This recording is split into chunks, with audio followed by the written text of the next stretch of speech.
back, everybody. Welcome back to the canyon. Welcome back to the state of the canyon.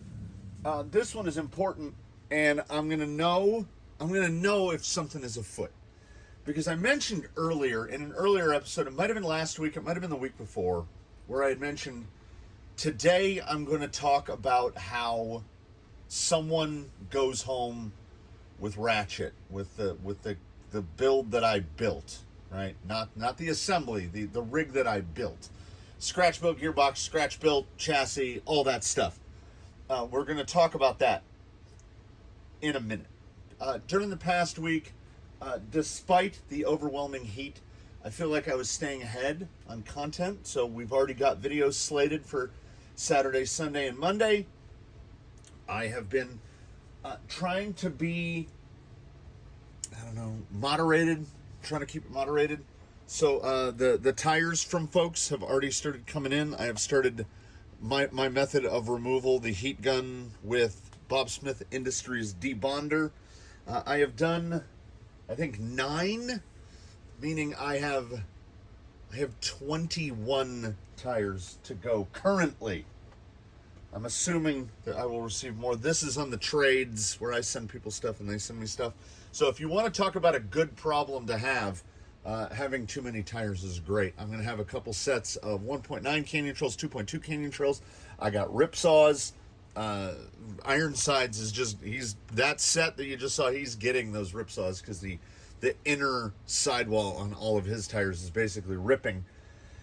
They have a lot of miles on them. We've got upcoming tire tests, all sorts of tests. I don't know how far out these are, but a channel subscriber member sent me these to give these a test, and neither of us think that these are going to have much, if anything at all, in the way of rock crawling ability. But you know what? Why not? Why not find out?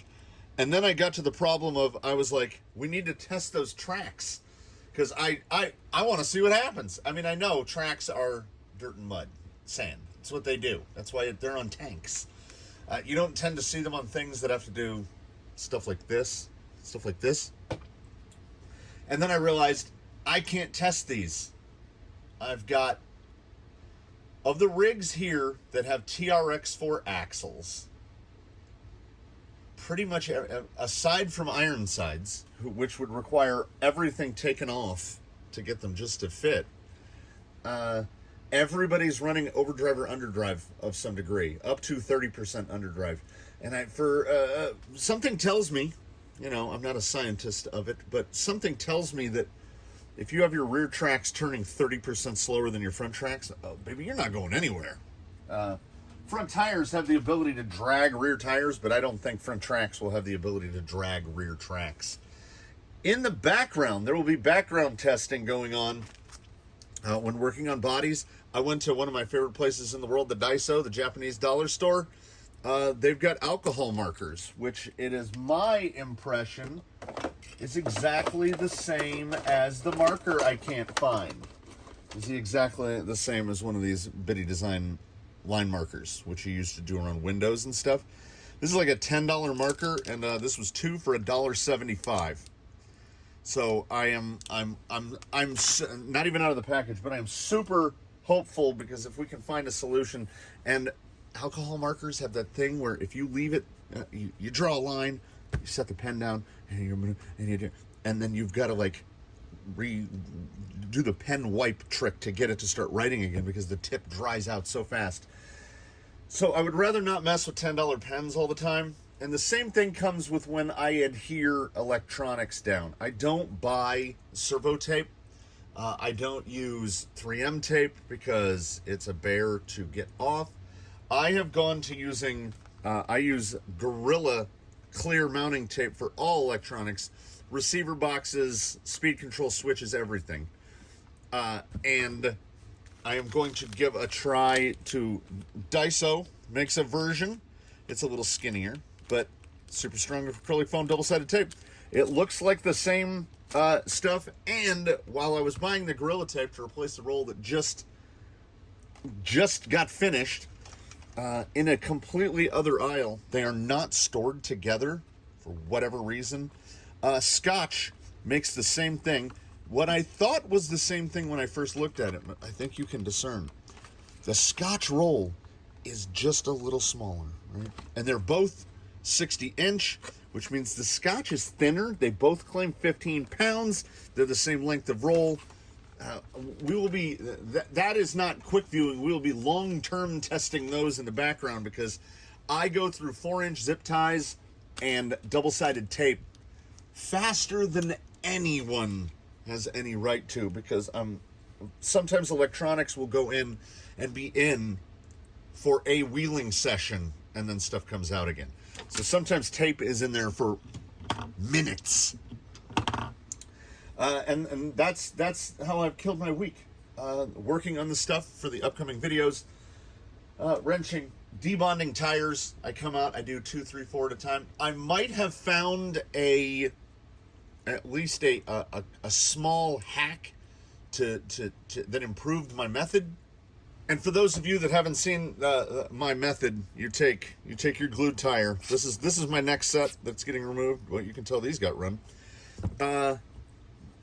Bob Smith uncured debonder is the only thing that works.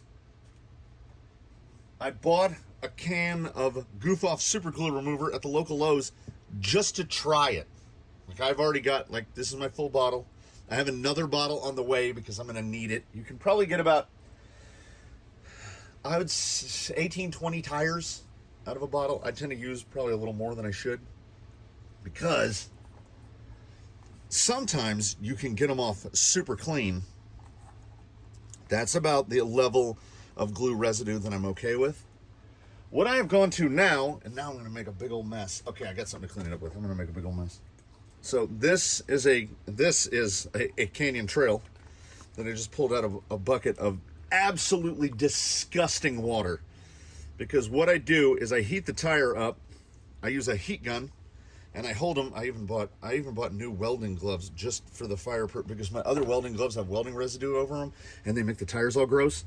So what I do is, and I want to emphasize here, for those of you that are in the debonding RTR business, look how clean that bead is. Because as soon as I'm done heating them, I just throw them in the bucket of water, and then the super glue, like, I don't know, I guess long-term exposure to water. So I just leave the tires steeping, and then you can just peel any extra residue off. But I mean, like, the water is disgusting because a lot of the tires that have gone in the bucket were not new. They're new to me, but they were not new, like they've been run before. And you don't realize how filthy these tires are. Yeah, this stuff, most super glue removers are acetone based. It just doesn't work. It does not work. I don't know what's in Uncure, but it is a cyanoacrylate remover, and it works. You can go back and watch the episode, Canyon Trail Performance Enhancement. I run a heat gun, and you have to keep turning it. So you got your big heavy glove on, you keep turning it, and then all of a sudden you'll either see a little bubbles will start to form, or your eyes will start to burn. That's probably the bad part, right? I try to use adequate ventilation. You push, and you'll be able to get just a tiny bit of the bead to pull back. You grab this guy, squirt it in, and it'll just go, it'll just come off. If you use just this, very difficult, time-consuming, arduous, too much elbow grease involved. If you use just heat, you get tons of residue on the tire that won't come off. Heat gun plus Uncure is the only way to do it. Removes the toughest stuff. Man, I have, obviously, this is a workbench, this is a workshop. There's stuff dripped and dropped everywhere. And I have put that Goof Off super glue remover on spots of glue and left it for hours. It does nothing. So acetone for removing super glue. I mean, I don't know. Maybe it'll remove it when it's fresh, before it has become set. But anyway, either way, I think many folks are here. And don't think I'm not gonna check. Like, I thought for a long time about, like, how do you do this? And I've seen other channels do giveaways, which is like, follow us on Instagram, make a comment on the, tag us in this, do that. I mean, obviously it works. That is a viable strat. I just don't like it. If people want to subscribe, they will do so. I don't want someone to subscribe purely because they want to take this home. Like, oh, they discovered the channel on Tuesday. I'm going to join it today because this guy is giving something away, and the grabbing hands grab all they can, all for themselves after all. It's a competitive world. I want to be fair, but at the same time, I don't know. It's tough. Like I said, if you've heard me talk about it before, you've heard me talk about it. And if you haven't, let me just lay it out absolutely straight. If you haven't heard me talk about it before, I don't want you to win it. That's what it comes down to. This is the prize for the followers and supporters of the Canyon for 1 million channel views, which to some people doesn't mean anything. Mark Rober can get 1 million views in 45 minutes. It took me 2.5 years.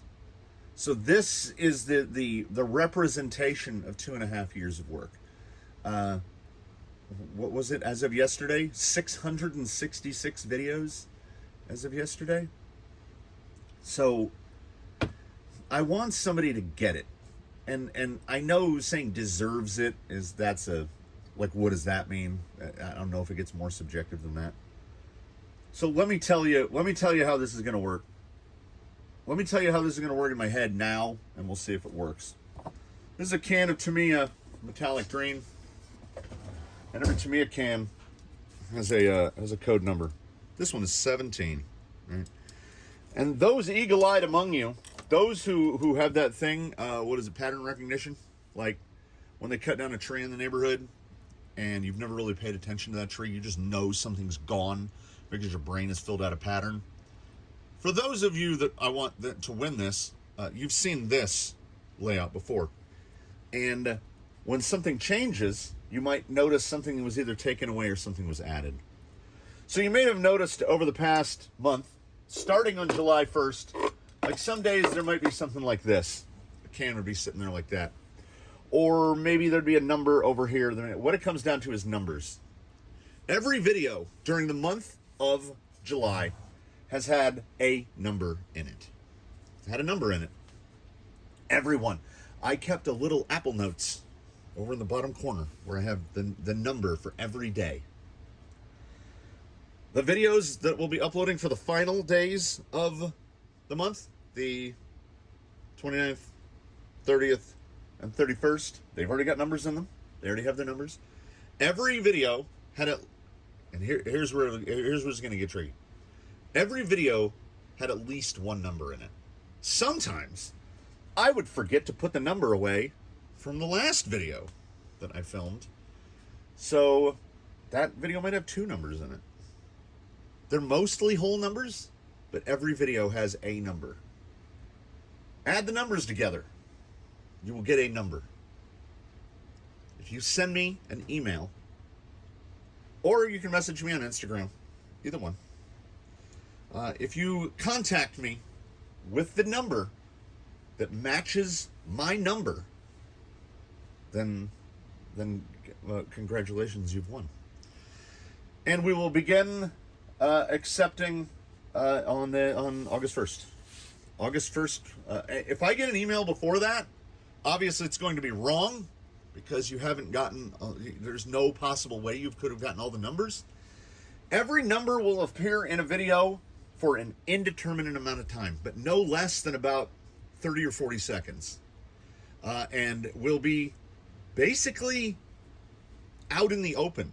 Sometimes numbers, if it's a bench video, there's probably a number on screen for the entirety of the video. It might be in frame like that for 20 minutes.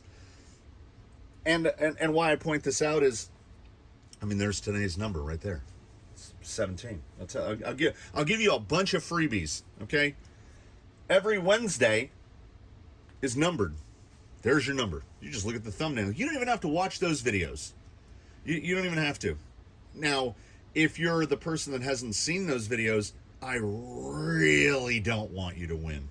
If you don't watch Wheelin' Wednesday, if you've never watched a Wheelin' Wednesday and you don't know what Wheelin' Wednesday is, I don't want you to win. It's nothing personal, but I don't want this to go home with you. I really, really don't. It would pain me. Like, the least you can do, the very least you can do to take this home with you is watch the videos. Like, that's literally what it's about.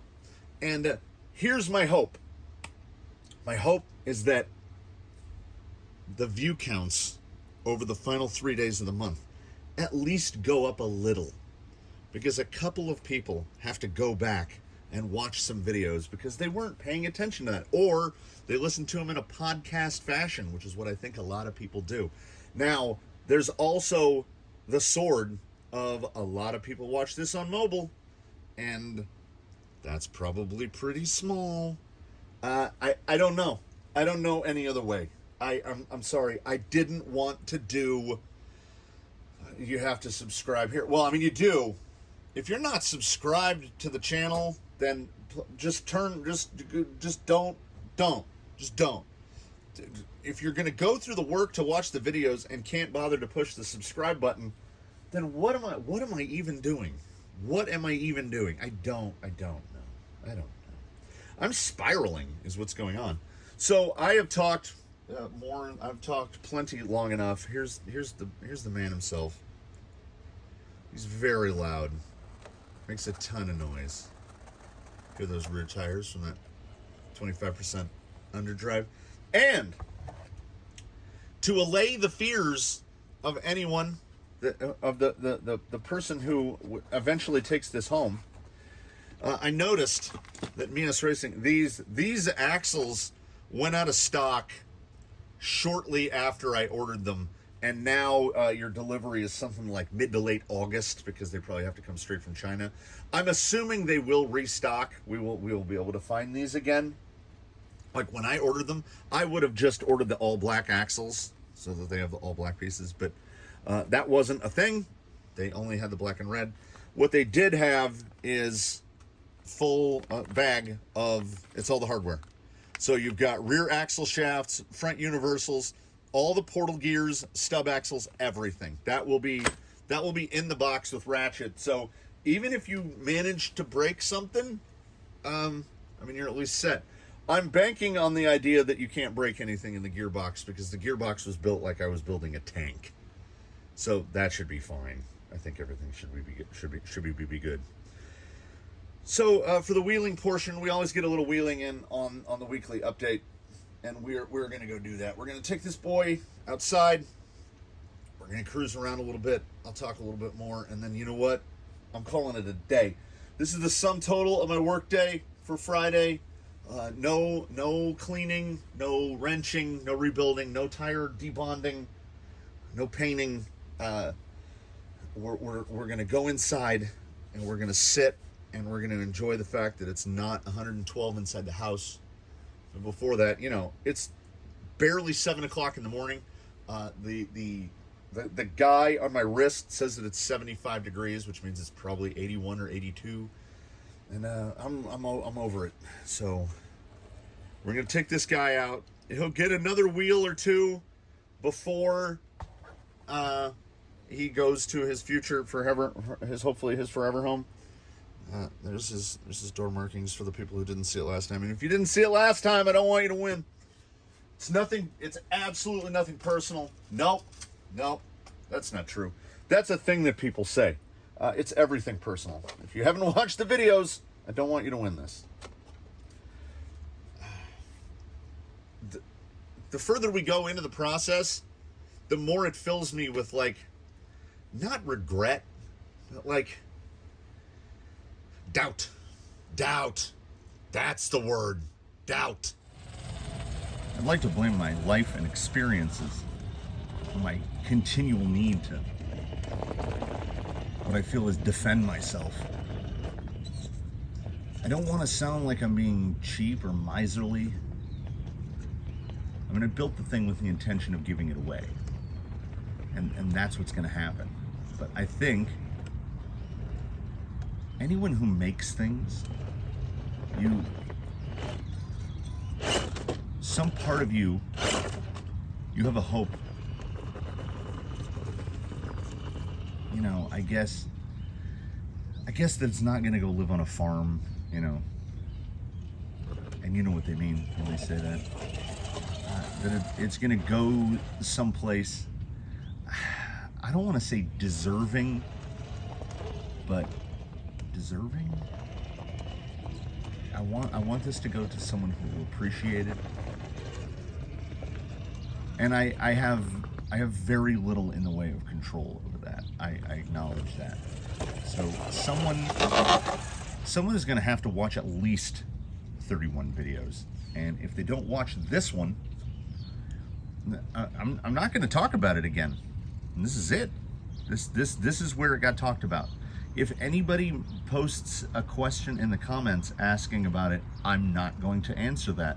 And I invite the regulars, don't answer it either. I don't want to sound like I'm angry, but I'm kind of making myself angry because I have this idea in my head, planted by myself, that someone is going to throw out a number and it's going to be right, and they are not going to have watched a video. Like that the universe, and we do a fairly good job, I think, overall about dodging the universe, but I have this constant feeling that the universe is coming back around, and it's going to be like, gotcha, you spent all that time, and it's going to go to somebody that doesn't care. And I mean, I hope that is completely unfounded. Also, someone in the comments said, and they must have a course or a track, they bought one of those big, and I'm always jealous of these anyway. The guys that do roofing use those propane torches that have that big noosel on it. What Musk made the flamethrower out of? It's just a roofing torch, right? But they use a roofing torch to get rid of weeds and spider webs, and I was like, I want a roofing torch so bad. And I think I might need to buy it, because look at him drag it. I think I would need to buy a roofing torch, because just for the spider webs and the weeds, for the spider webs and the weeds, for the exact thing that the person in the comments said that they use it for. This has proven to be one of the most, and again, I announced that there is a difference between maneuverable and positionable. Maneuverability means you have a tight turning circle, and we can positionable is there's a spot that is not expressly easy to get to, but I can get to that spot because, much like how the Ghost Rover does, where he can use that steer angle, this guy is up there. He might be better. When I point this to a place to go to that place, it goes there. This guy could easily operate on a 1200,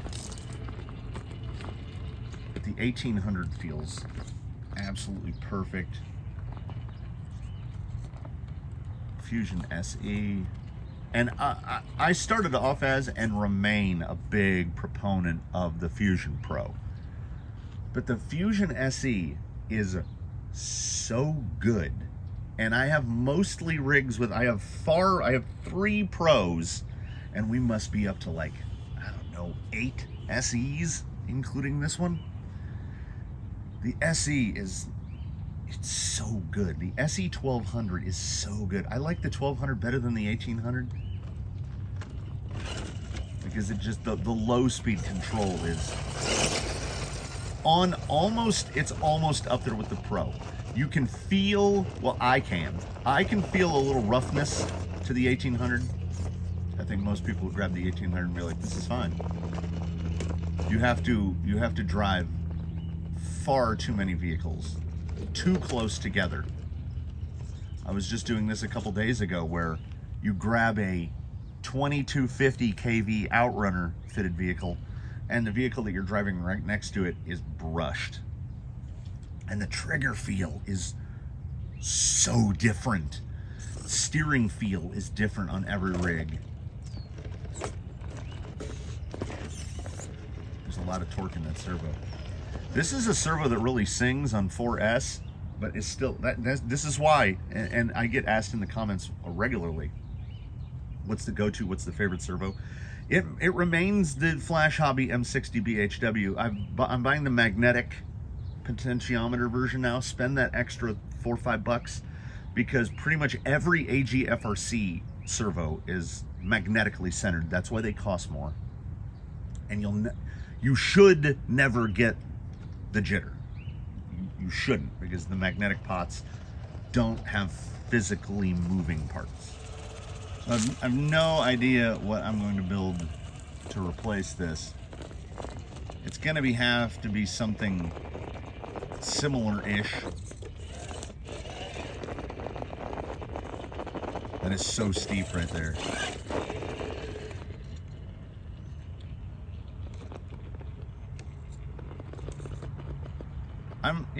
I'm happy with what I've accomplished because it's got that low, responds really well to that mid. And yes, maybe the biggest contributor to that, I mean, I'm not gonna pull out my own supply and get high on it here. I think the tires, I think going to 2.2 Canyon trails was probably the biggest change. There were capabilities there, perhaps latent, like not fully realized. And the 2.2 Canyon Trail with the bigger contact patch, Traxxas's inexplicable decision to provide us with dual stage foams. They didn't have to do that. They didn't have to go that hard. This thing's maneuverability and positionability it's just so good. Fusion SE brings us the low. It's just the right amount of wheel speed, whether crawling or on flat ground. And I'm not trying to sell it. I'm trying to log it mentally. Like the GTS on tiny springs, there are a lot of Canyon innovations on here, like things I didn't know that you could put an SE DriveTech size spring on a GTS until I tried it. You don't know till you know. And I think they look better than most any other option because the shock body is basically the same size as the spring. And they're GTSs, so you just fill them with that 300 CST that everybody's got 80 bottles of lying around. And it's good. He's so stable. He's so stable. And thanks to one of the trades that went on during one of the plofferings, I have a box full of 2.2 Canyon trails. So we've got it. We're going to put something together that runs on 2.2 Canyon trails. I don't know what. Something.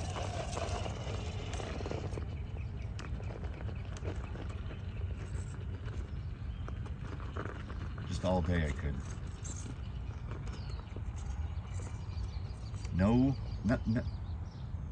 No fanciness. Nothing fancy. We don't need fancy.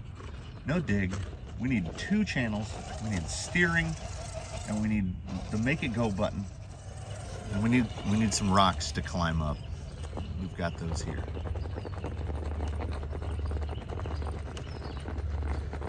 When these Canyon trails wear in, they have like no feather on them. There hasn't been nearly enough wheel time on them to start them wearing at all, even though they're S1s.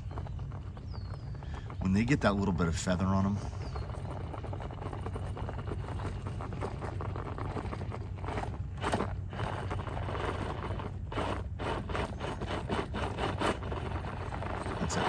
pretty. You can see the dust cloud escaping. Nothing has driven on this in a while. There we are.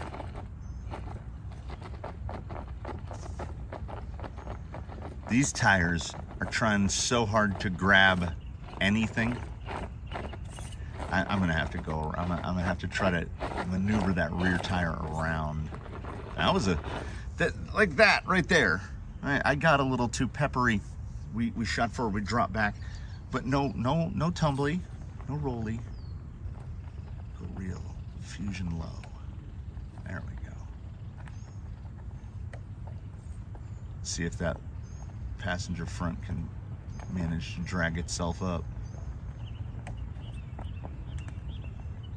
Pretty sideways there. Yeah, I mean, the Canyon Trail is one of my favorites, if not my favorite crawler tire, because it's just so capable and it's inexpensive, and they just get better as they wear in, and they don't have any of those little annoyances that things that try to do scale things have, which is like anything swamper like, you get that really paddle shaped tread, but then what happens is you have holes in the traction profile because there's such big gaps. What the strength of something like a swamper is ultimately the drawback of something like a swamper. If you've got lugs spread enough to not load, then you've got too big of gaps between the lugs. Like finding that right amount of gap between the lug, and Traxxas didn't. We have to cut, what is it, 28 and 28. We have to cut 56, 32 and 30, 64. We have to cut 64 center lugs out of each tire. So we cut 256 lugs off those tires.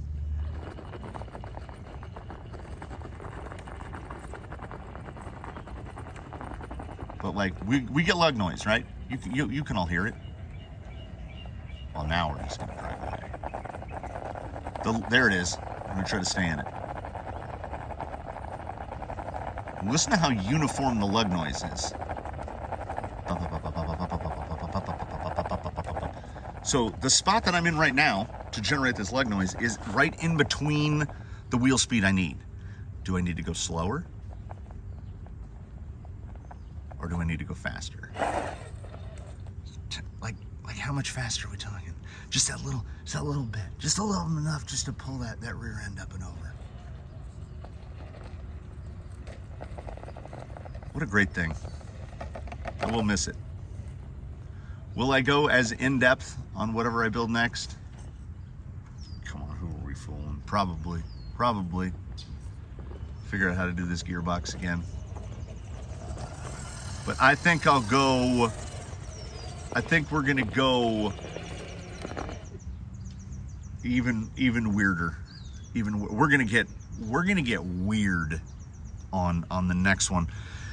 I've got ideas. I don't want to give them away. I've got ideas. I just had an idea right now, and yeah, we're gonna get weird. We're gonna get real weird. This is bespoke, very. But we can go farther. We can get real weird. A little outside transition there. Point it there and go there. So I chose a spot here that I am in the full blast, like probably the hottest part of the course out here. I do want to take this moment to thank you all for watching. I want to thank all of you. I want to thank especially. I know that there's got to be one or two of you out there that notice the numbers and maybe you've been writing them down as we go along, because you were like, those numbers, they gotta mean something. So today's number was 17. Every other day has a different number.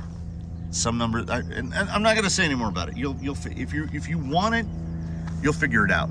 I have faith in, at the very least, most of you. So I will see you again soon. Nothing would make me happier than for this to turn out all lopsided and the person who knows every video back to front wins this and takes it home. That's the dream of anybody who gives anything away, really. And I'll be doing more laser stuff, and I'll be giving out other free stuff too. Just to echo back, because the miserliness comment that I made about myself, no one else has said it. It still hovers around inside my brain.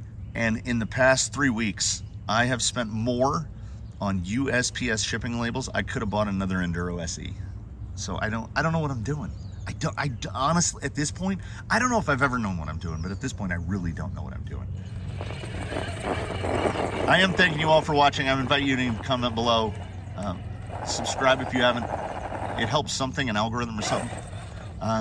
Do consider channel membership, which is where the money comes from to ship out shipping labels. I do apologize for everything that has gone out on the offerings, save for one, has gone to the continental United States, because what's going on with Canada? Like, what is going on with Canada? Why does it cost so much to ship something to Canada? If you can drive there in a car, it shouldn't cost that much to ship something there, but it does. Because I've had folks ask me about stuff to Canada, and like, I just can't. Like, a set of tires is almost $40 to ship a set of tires to Canada. It's crazy. I can ship an entire rig across the country for $25. So, what? Anyway, the outro has officially Midwested. I will see you in the next one. Yeah. In between now and when we meet again, please, one and all, do your very best. Have a good one, everybody. Watch the videos the upcoming weekend. Have a good one. Try to stay out of the heat. I will. We here all at the end. We will see you hopefully very soon.